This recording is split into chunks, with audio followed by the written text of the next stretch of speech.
é o verdadeiro cristianismo, tá? E aí a gente conversa sobre isso a partir da experiência de Jerusalém, da igreja em Jerusalém. Aí a gente vai para o capítulo 2 de Atos, e hoje a gente vai falar sobre o versículo 46 e 47. A Bíblia coloca que aquela igreja trigo, não é, dava excelentes resultados ao reino de Deus.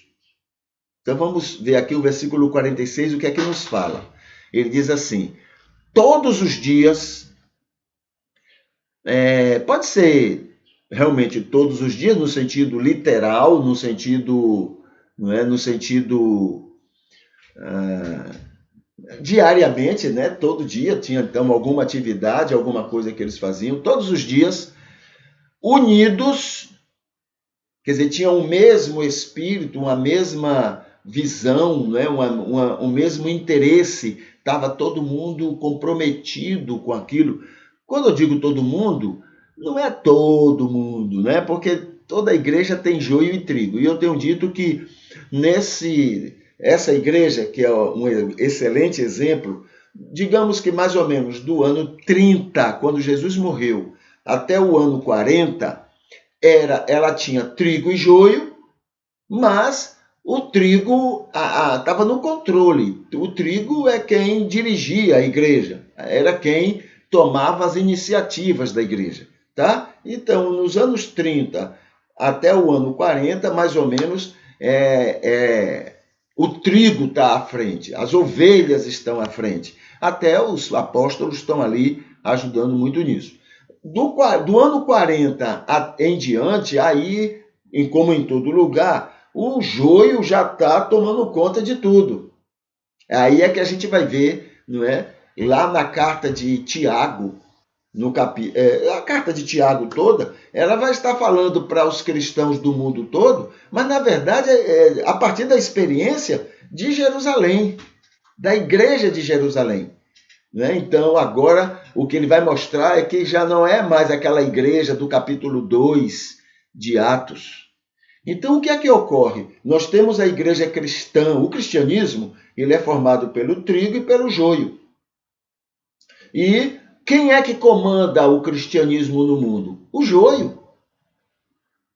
O joio. É por isso que nós temos tantos maus exemplos e testemunhos e realizações do cristianismo na história da humanidade. Nós temos péssimos testemunhos escritos pela história, não é? Foi o trigo que estava fazendo aquilo? Não, era o joio. O joio estava no comando. E o joio é assim, quando não está no comando, ele fica ali aperreando, né, de tal maneira que quem está no comando trabalha, atua mais para atender ao joio do que ao trigo, porque o trigo é tranquilo.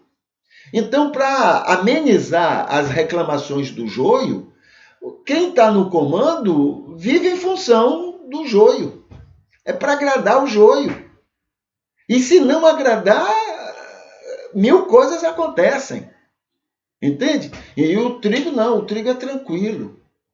Então, quando o joio não está no comando, tenha certeza que o comando tem mais compromisso, o que vai fazer, as decisões que toma, tem mais a ver em atender ao joio do que atender a Deus. Às vezes a pessoa lá entende o que é que Deus quer, mas o joio não quer aquilo, ele quer outra coisa. Então, quem está lá para poder haver tranquilidade, ele abre mão de fazer o que Deus gostaria para poder agradar, atender ao joio, porque o joio é o cão.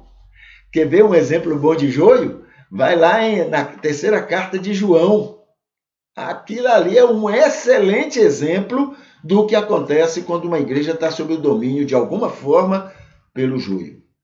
Tá bom? Então, a igreja de Jerusalém, ainda nesse período aqui, ainda está sob o domínio, na direção do trigo. Os apóstolos ainda estão ali muito presentes, né? Então está aqui, unidos. Terceiro, se reúnem no pátio do templo. Então o templo era o local onde eles se reuniam, não é? Esse é um erro que eles cometeram, porque as pessoas sempre identificavam o cristianismo como um puxadinho do judaísmo. O judaísmo era e é uma religião ainda muito prepotente, muito dona de si. Eles é que são os bons, não reconhecem ninguém, nada, entendeu? Então a religião deles tem isso, e tinha isso. E por isso até hoje tem dificuldade não aceitam Jesus como Messias, por causa dessa prepotência. Então, por causa disso, eles eram rebeldes, eles agiam contra tudo e todos, contra os governos, contra o império. Não é? E o que é que acontecia? O império vinha, perseguia os judeus, mas perseguia também os cristãos, porque entendia que os cristãos eram um puxadinho, era a mesma coisa dos judeus.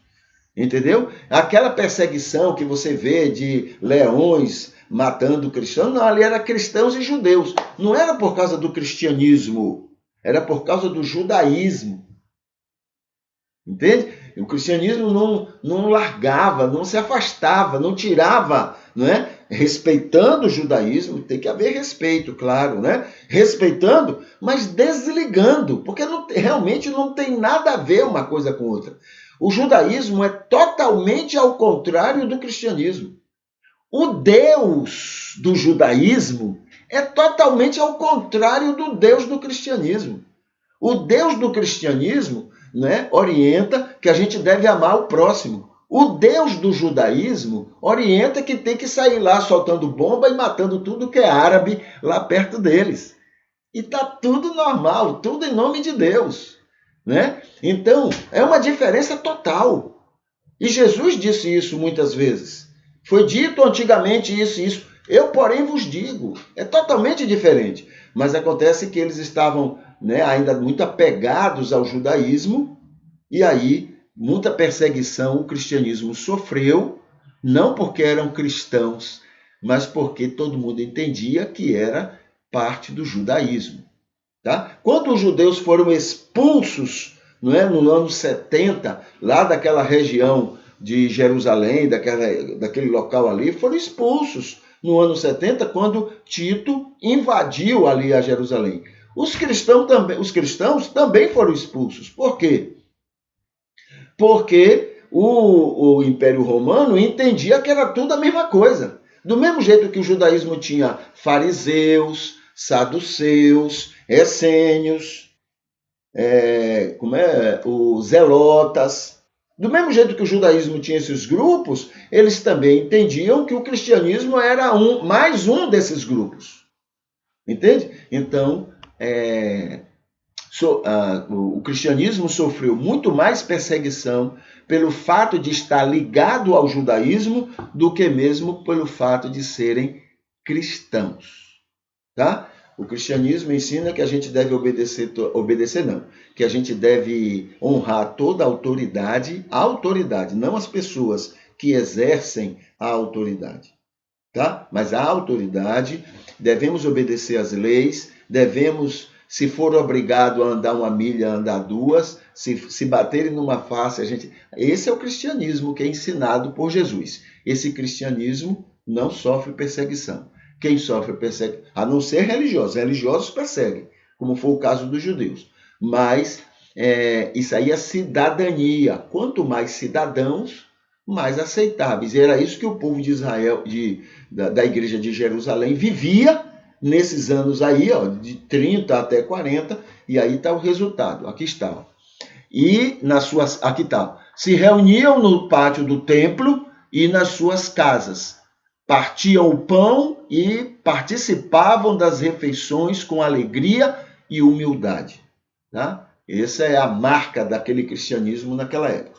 E aí louvavam a Deus por tudo e eram estimados por todos na sociedade. Estimado por todos na sociedade. E cada dia o Senhor juntava ao grupo as pessoas que iam sendo salvas. Tá? Essa é a igreja trigo, esse é o cristianismo trigo, é totalmente diferente desse cristianismo que a gente tem por aí. Esse cristianismo que tem por aí, as pessoas querem distância. não é? Porque é um cristianismo de ódio, de raiva, de briga, de confusão, de perseguição, de reclamação, de essa coisa toda. Esse cristianismo o mundo não quer, não é? Mas esse cristianismo de Jerusalém, bênção entre eles e bênção para a sociedade, esse é o cristianismo que Deus quer que sejamos, luz e sal, e que o mundo precisa nesse mundo não é tão complicado que está aí. Tá bom?